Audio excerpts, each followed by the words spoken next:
third. No, they're going to call because they're pregnant. Yeah. Okay. Drew, let's jam.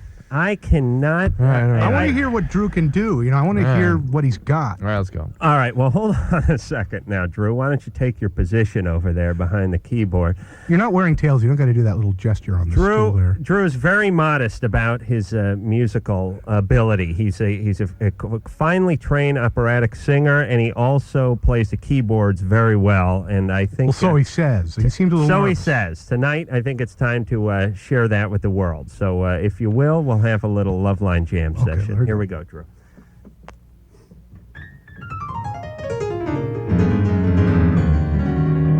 Wow.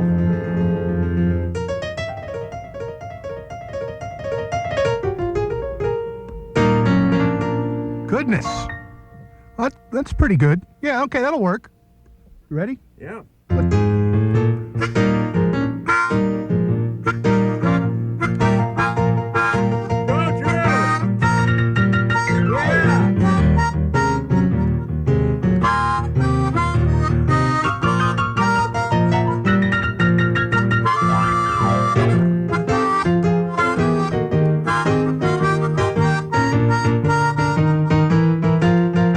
Take it, Adam.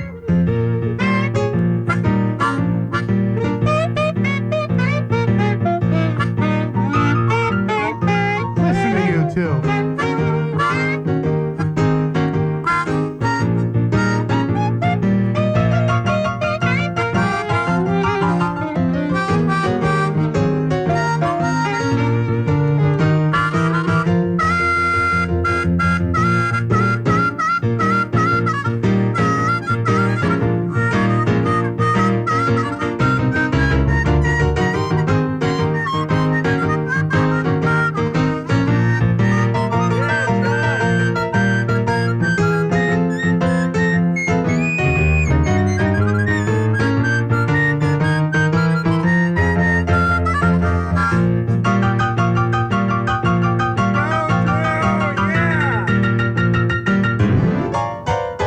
Oh, my goodness.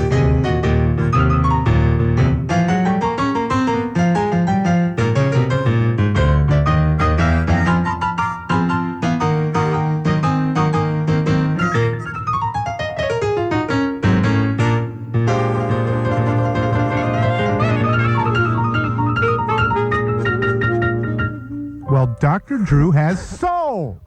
Drew, baby, a white boy born and bred in Pasadena, California, and he's playing it like he should have some swamp part in A his name. steely-eyed beacon of restraint, but beneath the surface, Wow. a molten cauldron of fire. I see what Susan sees in you after all these years. All right, that was, I'll tell you, Ann went through 3 pair of panties in the next room. Seriously, you guys are awesome. I got to tell you, and Ann, you back me up on this. You've known Drew for many years longer than I have, but I have known him for 3 years now and had zero idea of his musical ability. Yeah, it's like he's shy about it, but you shouldn't be. You're awesome. During the break, he told me why he doesn't brag about his piano playing. Drew, if you could give me a little accompaniment, I could tell you what happened. He was doing pretty good, playing the bars, the highways and byways, a journeyman looking to explore his art. But one day, he was in Kokomo at the Howard Johnson's Hustle Up Lounge and truck stop that he fell for a little girl named Rita. Rita was a waitress, a goodly woman, as that region is often given to put forth on the earth. But Rita was spoken for, a trucker named Zeke. Well, it was inevitable for her. One night Zeke would show up. Drew was working his magic on the keys, and Rita was just sitting there, goggle-eyed, ogling.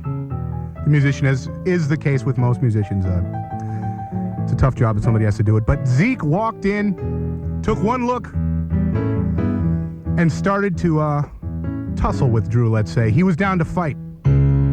But among his many gifts, Drew is also a world-class kickboxer. One blow to the throat ended the tragic and maudlin career of Zeke as a truck driver. He lost his sense of smell, and since he was hauling methane, that was an important thing to have. I got a full Wasn't long load of before- methane myself. Before Zeke exploded all over Highway 5. Drew was heartbroken when he read it in the paper the next day.